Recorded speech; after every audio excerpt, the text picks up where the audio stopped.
Leo had never lived on another planet before. The colony on Epsilon 6 was quiet, peaceful, and surrounded by blue grass and glowing trees. The sun rose slowly, and the skies were always calm. After years of working in Earth's busy cities, Leo just wanted silence and space to think. He had taken a job with the Human-Alien Relations Department, far from the war zones and politics. He arrived with only one bag and a datapad. His new home was small but neat. 2 rooms, a kitchen, and a window that looked out into the alien forest. It was perfect. As he walked through the empty corridor leading to his unit, he saw only one door next to his dot. It opened.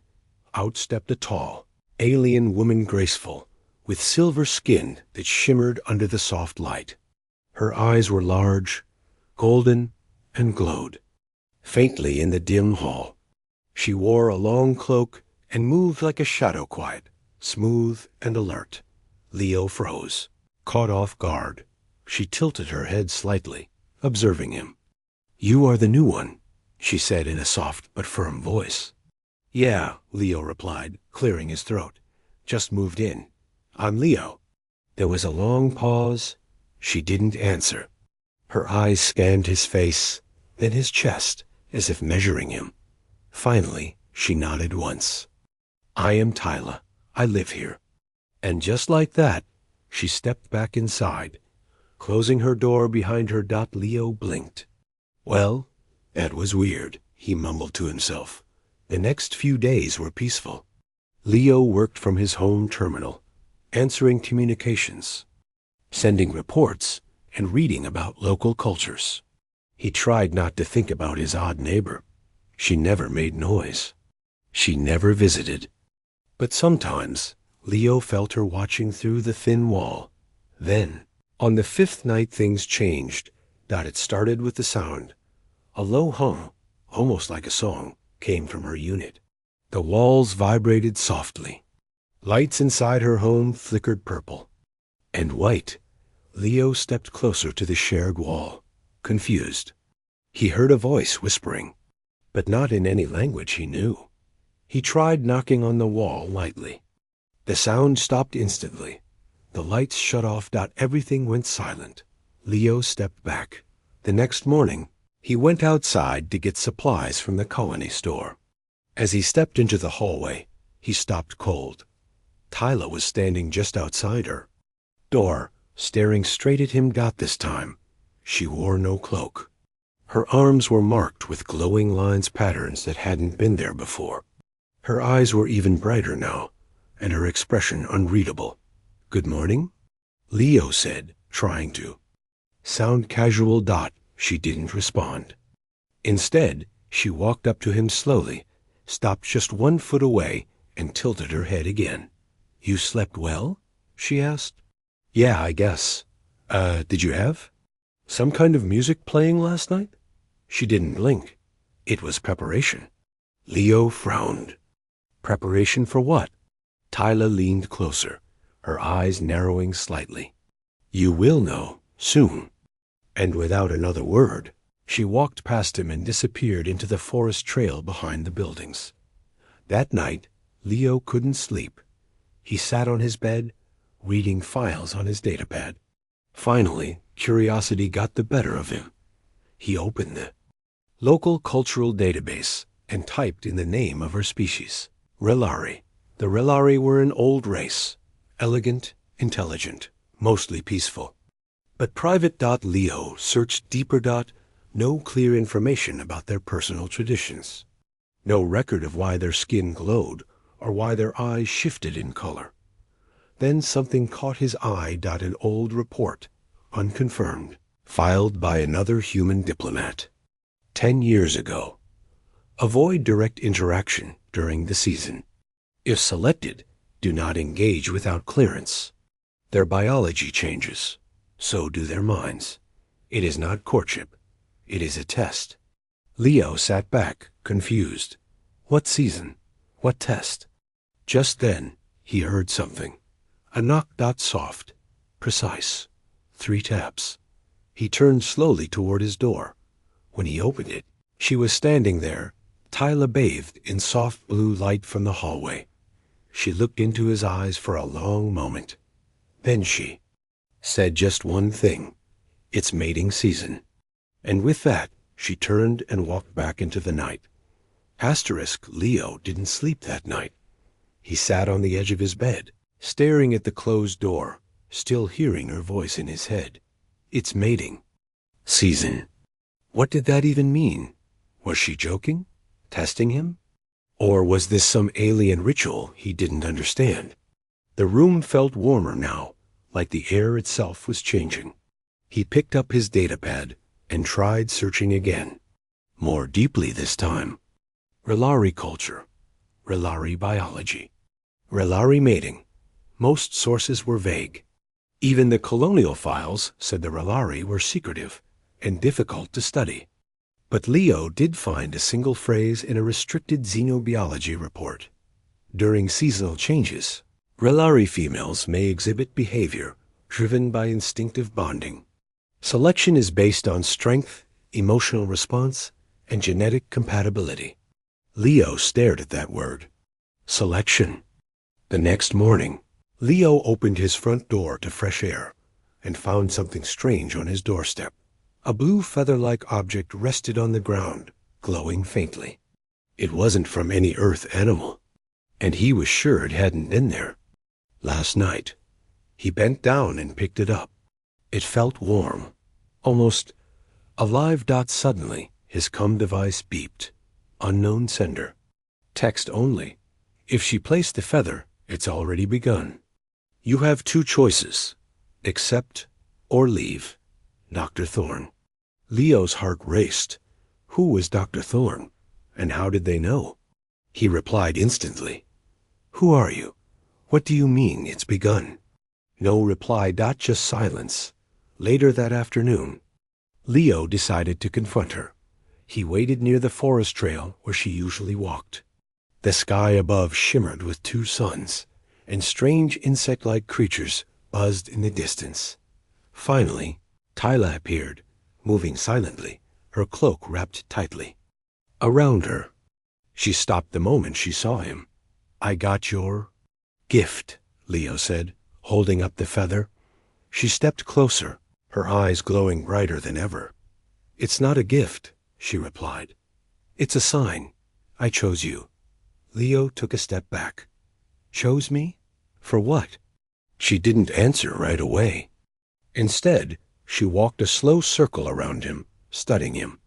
You are alone, she said softly. You have strength, calm, and something we need.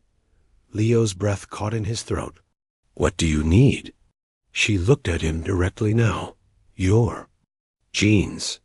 He didn't know what to say. It was too much, too fast, too alien. I didn't agree to anything, he said carefully. I know, she replied. That is why I'm waiting, but not for long. The cycle is short, and others will know. Soon. Leo frowned. Others? She stepped closer again. If you reject the bond, another may force it. You should leave. The tone in her voice was not a threat. It was a warning. She turned and began walking away. But before she disappeared into the trees, she looked over her shoulder. Decide soon, Leo. Time here is not like Earth, and neither are we. That night, Leo sat in front of his window, the feather glowing softly on his desk. He thought about her words, about being alone, about strength, about how she watched him from the beginning, and about the message, accept or leave. But something inside him was changing too. Wasn't just fear. It was curiosity. Why him? Why now? And why did he feel like this wasn't about biology at all? Just as he stood up, another message pinged his datapad. Same unknown sender. If she warns you, she's not like the others. That's rare. Very rare. Leo stared at the message, the air thick around him. A strange heat moved through the room again, like the season itself had stepped inside. He walked to the door, opened it slowly, and saw her standing there, no cloak. No distance, just her eyes glowing under the moonlight. "Don't wait too long," she whispered. "The others are already watching." The third night changed everything. Leo barely slept. His mind was full of questions. Who were the others? Why was she warning him? And most of all, why him? Outside, the twin moons hovered low in the sky. A cold wind swept through the colonies. Open paths, but inside Leo's room, it was warm, too warm. The feather on his desk had changed. It was pulsing slowly, like it was breathing. Not glowing anymore, but alive. Leo backed away. He grabbed his jacket and headed straight for the colony's information center. If someone knew what was happening, it would be there. The building was quiet, almost empty. Only one staff member was present, a small alien archivist with glowing fingers and no face. It spoke through the wall speakers. "I need access to Relari Customs," Leo said. "Access restricted," came the flat reply. "I've been chosen," Leo said firmly. Silence. Then the walls shimmered and a secret file appeared on the screen. One word flashed first. Bonding. He read everything. Quickly. His hands shook. Relari bonding wasn't love. It wasn't even mutual in most cases. It was an instinct. A biological force they called the merge. Once a female entered the season, she would choose based on genetics and emotional balance. Once the bond was accepted, it could not be undone. The male would become hers. Mind, body, and in some cases soul. If the bond was rejected, she could lose control. And if others knew she had selected a human, they might challenge her. Leo stood frozen in the center of the archive room. The light dimmed, and then his cum beeped. It was a voice message. "Tyler, they know. I cannot protect you inside anymore. Meet me outside the southern ridge. Bring no metal, no devices. Just yourself." Leo's heart pounded. He left everything behind: datapad, jacket, gear. He walked quickly under the stars, past the soft lights of the colony, down the southern ridge trail, and there she stood waiting, like a statue made of light and shadows. Tyla. But she looked different now. Her eyes were glowing bright silver. Her hair moved even though there was no wind. Strange markings glowed across her arms and down. Her back like constellations etched into her skin. She didn't speak right away. Instead, she stepped forward, reached out slowly, and touched Leo's forehead. Instantly, visions filled his mind. Planets burning, stars exploding. Relari females standing alone in endless night. Battles lost. Children born strong, or born dying. Her people had once ruled across the stars. Now they were fading, and only one hope remained: the bond with humans. She pulled her hand back. Leo gasped, breathless. What was that?" "My memories," she said softly. "I gave you a piece of me." Leo stared at her, stunned. "You're dying?" he asked. She looked away. "Not me. My kind. We were too proud to ask for help. But you humans, your minds, your strength, it's what we need. And I chose you." Leo stepped closer, his heart racing. "Why me?" She looked up at him, and for the first time, her voice trembled. "Because when you first saw me, you didn't fear me. You smiled." Suddenly, the trees shifted. 3 figures stepped out of the dark. Tall, Relari, male, their eyes glowed. Red, their bodies armored in natural plates. One of them hissed. "She chose a human?" the first said. "That is forbidden." Tyla moved in front of Leo. He was chosen by instinct. "The bond is mine." Another male stepped forward. Then, "Prove it." The ground cracked beneath their feet. A low humming began in the air. The Relari bond trial had started.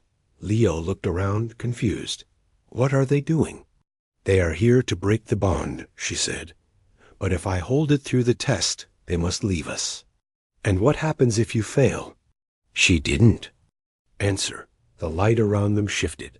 Tyla stepped forward, arms glowing with energy, and the 3 challengers circled her slowly. It wasn't a fight of fists. It was a battle of will, of spirit, of memory and strength.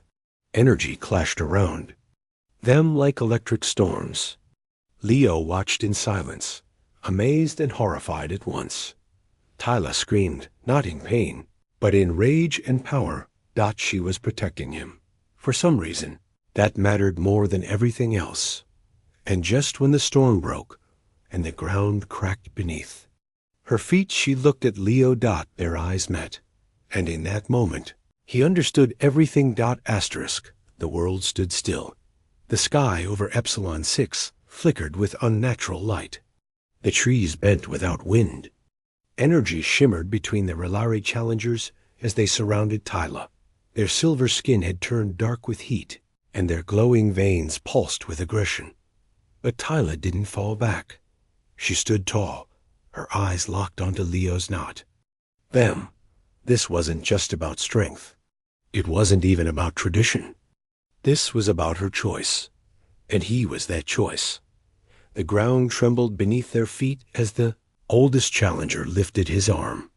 A sharp wave of mental pressure pushed toward Tyla, meant to crush her spirit, not her body. Leo felt it too, like knives scraping across his thoughts. Tyla winced, but didn't fall. Instead, she raised her voice, calm but sharp. I will not break. A burst of white light exploded from her chest, throwing all 3 challengers back. They collapsed to the ground, stunned. Not defeated, but stunned by something they hadn't expected. She passed the trial. The silence afterward was heavy. One of the fallen Relari finally spoke. His voice cracked and dry. She bonded through emotion. The second hissed in disbelief. That hasn't happened in centuries. The third nodded slowly. She's not like the others. The human didn't run. They looked at Leo, not with hate, but with confusion. You didn't resist, one said. Leo took a step forward. I didn't understand, but I didn't want her hurt. The first challenger turned to Tyla. Then the bond is complete. You win. And without another word, the 3 of them disappeared into the night, like ghosts in smoke. Leo turned to Tyla, shaken. What was that? Some kind of ancient battle ceremony? Tyla's breath was heavy, her body still glowing. She sat on the nearby rock, sweat dripping down her neck, and for the first time she looked tired. No, she said softly. That was a warning. To me, to you, and to anyone watching. Leo sat beside her. Why do they care so much about who you choose? Tyla looked up at the moons, her voice distant. Because our species is failing, and many of us would rather die with pride than live through change. But a few of us still believe in hope. Leo raised an eyebrow. And I'm supposed to be that hope? She turned to him slowly. No, you're not the hope. You're the choice. The hope is what comes next. Leo's heart pounded. Children? Tyla nodded once. They don't expect love, Leo. Not from us. They expect duty, power, strategy. But I saw something else in you that night you arrived. You smiled, even when I said nothing. You didn't need to dominate. You just existed. With peace. That is rare among us. Leo laughed nervously. So I passed a personality test, and now I'm part of an interstellar rescue plan? She gave the smallest smile. You're part of something older than you know. Later that night, Leo returned to his room. The feather on his desk had stopped pulsing. It had turned silver, solid, and cool. The final phase. It meant the bond had been tested, acknowledged, and accepted. But Leo wasn't sure he understood it all yet. He opened his datapad again. This time, there were new files, unlocked hidden data, likely triggered by Tyla's signal. Top-secret logs from human scientists working with the Relari decades ago. Human-Relari bonds are rare, but genetically powerful, emotionally volatile. The merge process is deeply spiritual, not physical alone. Warning: if the emotional link is formed before the biological process completes, unexpected effects may occur, including telepathic overlap, shared instincts, and imprinting. Leo's breath caught. Imprinting? That meant, if Tyla had truly chosen him, not just as a match, but as a person, it could go deeper than anyone expected. He wasn't just her selected mate. He could be her anchor, her mental tether to sanity, identity, and peace. Suddenly, the lights flickered. Soft knock came from the door, gentle this time. Leo opened it slowly. Tyla stood there. Her cloak was gone. Her body dimmed now, less glowing, more human in shape and posture. Her face calm. Her eyes no longer searching. "I'm not here to ask anything," she said. Leo tilted his head. "Then why are you here?" "To tell you something." She stepped inside. The door closed behind her. "You're no longer just a neighbor, Leo. You are now part of a promise we make to ourselves. One that says maybe we deserve to survive." Leo stood still, her words ringing in his ears, and in that moment he knew. This wasn't about romance. This wasn't even about attraction. This was about a dying species putting their final hope in something uniquely human: compassion. Asterisk. Leo didn't speak for a long moment. Tyla stood in his room, calm but still alert. Her glowing patterns faded into soft silver now. She wasn't a threat anymore, but she wasn't safe either. Not because she would hurt him, because she had given him a choice, a real one, and that made everything harder. Leo sat down on the edge of his bed, his thoughts spinning. "You said I'm part of a promise," he said finally. "But you also said I could say no." Tyla stepped forward slowly, her voice soft but firm. "Yes, and if you say no, I will leave. The bond will fade, and the others will not bother you again." Leo looked up. "What happens to you?" Tyla looked away. "I return home. Without a bond, my cycle will end, and I will not be chosen again." Leo's eyes narrowed. "You mean you only get one chance?" She nodded. "One chance, one bond. If it's rejected, it cannot be attempted again, not by law, not by nature." A heavy silence filled the room. Tyla reached into her cloak and pulled out a small, smooth crystal shaped like a teardrop, glowing pale blue. "This is the choice stone," she said. "If you accept it, the bond becomes permanent. We will be connected mind to mind, thought to thought. If you crush it, the link breaks, and I walk away." She placed it gently on the table. Leo stared at it, thought it was beautiful and terrifying. "You still don't understand what you are to us," Tyla said softly. "Humans are not just strong. You're strange. You laugh when others cry. You choose kindness in war. You survive when nothing should live. And most important, you forgive." Leo looked at her, unsure. "You say that like it's a weakness." She shook her head. "No, that's why we need you. Our kind remembers everything. Every pain, every betrayal. We do not forget. That's how our wars began. That's how our race broke." She stepped closer now. Her voice was quiet, but you smiled at me the first day. I had said nothing. I had tested your patience. I avoided your eyes. And still you smiled. No species has ever done that to me. Leo's voice cracked. "So this, all of this, is because I smiled?" "No," she said. "This is because you smiled and meant it." The room fell silent again. A crystal glowed gently, waiting. Tyla turned and walked toward the door. She didn't beg. She didn't plead. She just stopped and said, I will wait outside. You have one night, at sunrise. I will leave or stay. And then she stepped out. Leo stared at the choice stone for hours. He thought about everything her warning, her honesty, the visions she had shown him. A species fading, a world burning. A desperate choice to trust a human with something sacred. But he also thought about his life. He had come here to be alone, to escape Earth, to stop feeling like he was just another number in a broken system. Now he was being asked to be something more. Not a warrior, not a hero, just a bond. A partner. Someone who could give hope by being human. He walked to the table, picked up the crystal dot. It was cool and light, but he felt the weight of it in his chest. And then he looked out the window. Dot. She was sitting under the moonlight on the garden stone, her arms resting around her knees.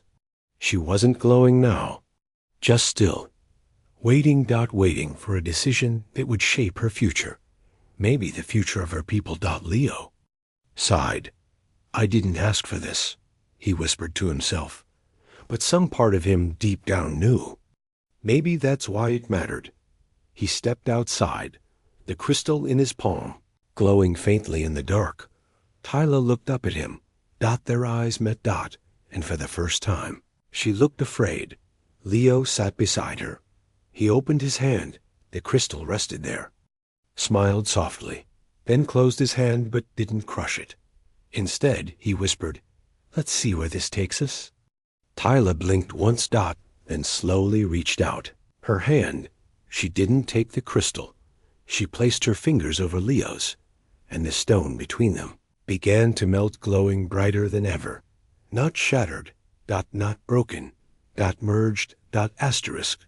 The moment their hands met, the crystal melted into light, no longer a solid, but pure energy.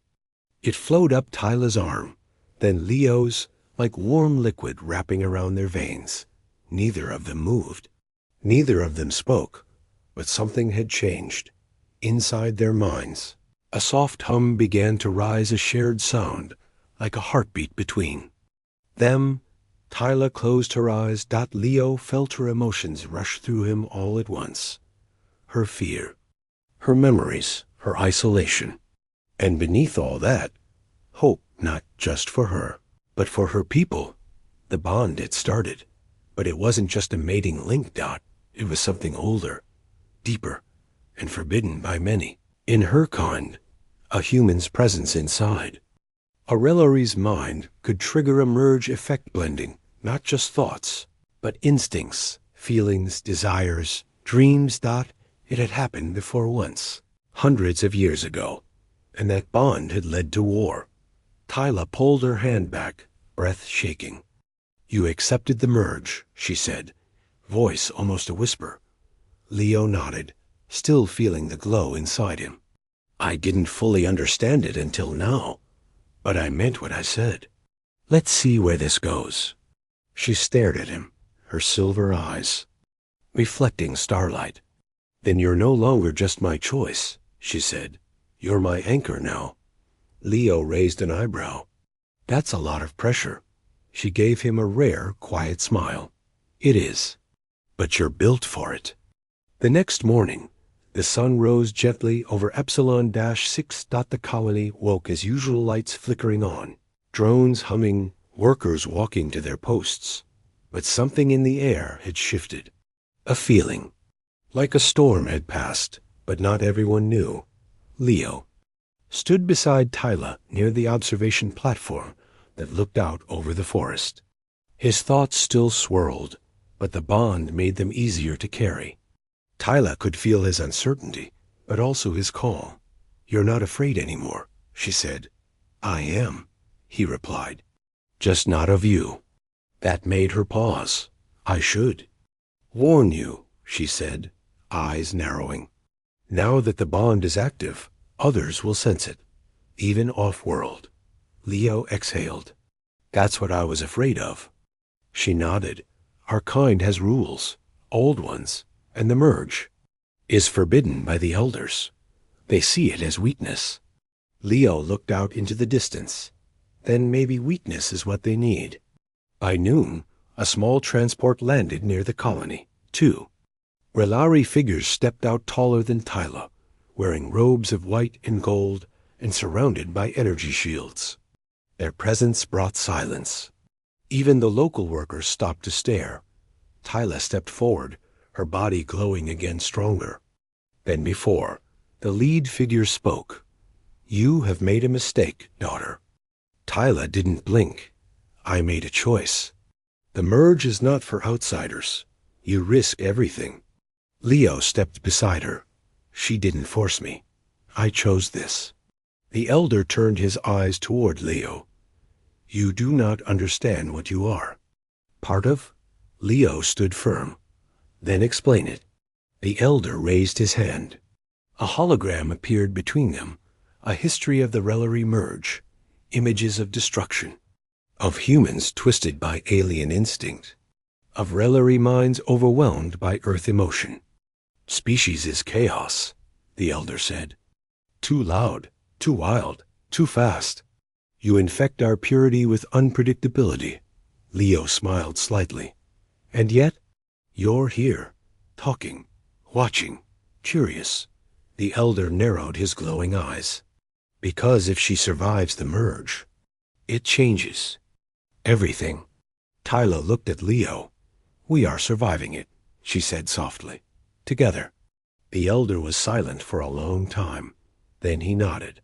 "Then we will watch, from distance. If you fail, we erase this union from memory. If you succeed, he paused. Then perhaps the Relleray will live." He turned and walked back to his ship. And just like that, they were gone. Later that evening, as stars filled the sky, Tyla and Leo sat quietly on the garden stone. The bond between them was calm now, not glowing, not pulsing dot, just present, a gentle hum in the background of their thoughts. "You didn't have to stand beside me," she whispered. "I know," Leo said. "But you're not just my neighbor anymore." She looked at him, a faint smile. "No," she said. "Now you're something far more dangerous." Leo chuckled. "A human with feelings?" She leaned her head on his shoulder. "No, a human with purpose."